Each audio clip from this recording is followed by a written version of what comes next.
কোরআনে আছে জাহান্নামী ফেলবার পরে আল্লাহর কাছে ভীষণ আযাবে আগুনে আল্লাহর কাছে তিনটা জিনিস চাইবে। জাহান্নামী বলবে, আল্লাহ এত কষ্ট না দিয়ে আমারে মৃত্যু দিয়ে দেন।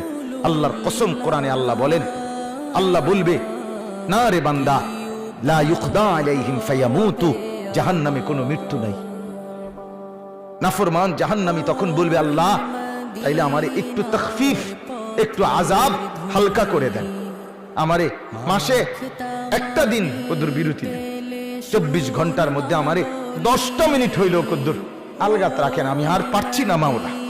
আল্লাহ তাআলা বলেন, ওয়ালা ইউখাফফাফু মিন আযাবিহা, না রে নাফরমান, 1 সেকেন্ডের জন্য জাহান্নামের আযাব কমানো হবে না।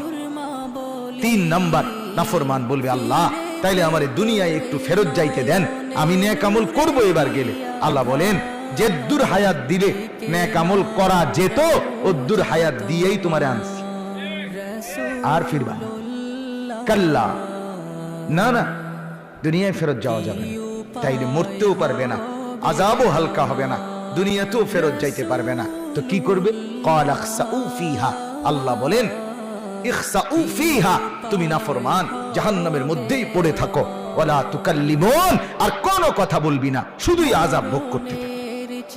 তাফসীরের মধ্যে আছে, তাফসীরে মাআরিফুল কোরআনে, আহা, আল্লাহ যখন কোনো জাহান্নামীকে এটা বলে ফেলবে যে তুই আর কোনো কথা কবি না, আর কোনো কথা বলবি না, নাফরমান পড়ে থাক, আযাব ভোগ কর, তাফসীরে মাআরিফুল কোরআনে লিখছে, জাহান্নামী আর মানুষের আর করতে পারবে না, শুধুই ঘেউ ঘেউ করবে, কুকুরের মতো আর গাধার মতো।